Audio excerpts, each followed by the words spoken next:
my tree house. Yeah, we're third story, 3 stories in the air here. It's pretty cool.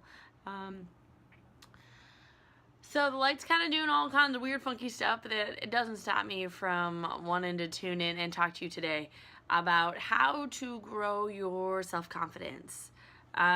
Huge, huge, huge, huge subject.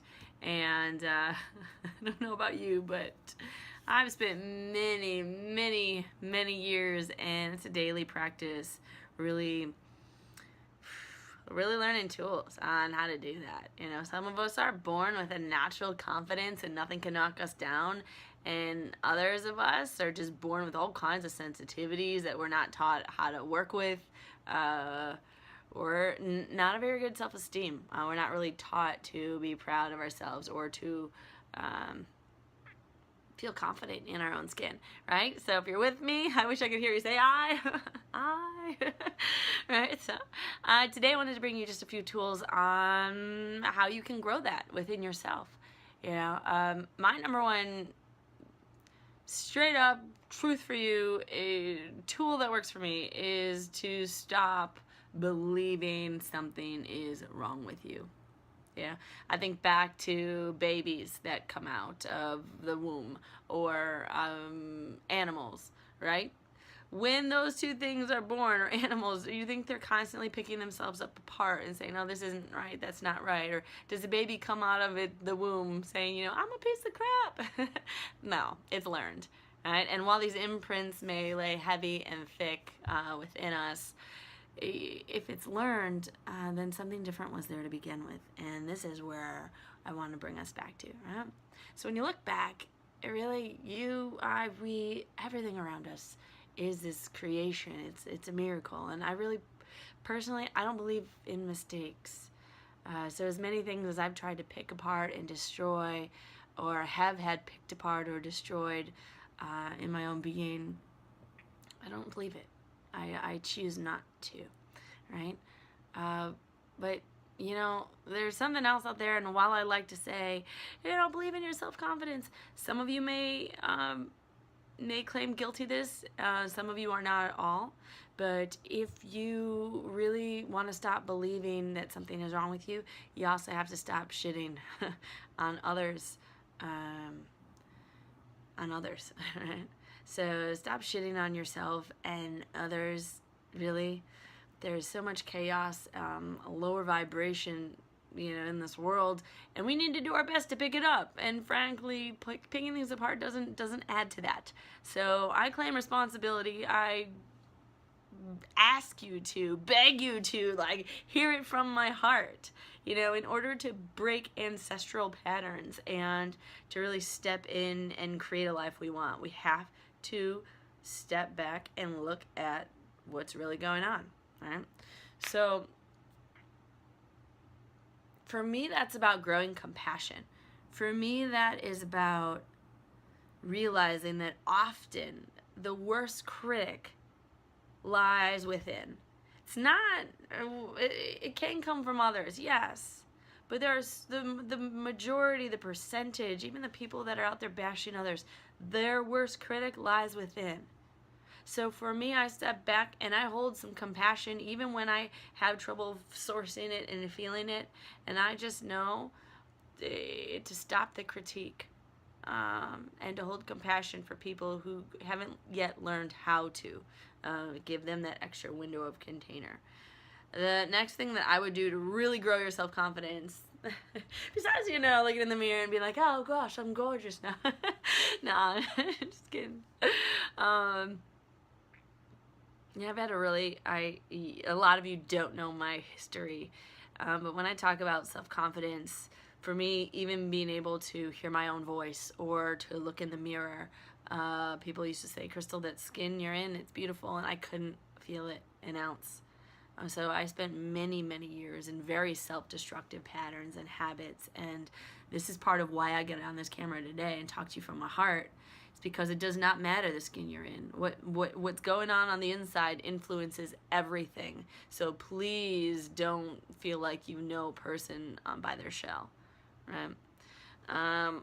with that being said, what I'd like to point out is how important it is to watch the comments coming out of your mouth. And if they're not something that you would say with love to a child or to your grandmother, then stop saying them to yourself. Stop the chain and the lies right there. And stop saying them to others. These words come out of our mouth so loosely, and words have power. So,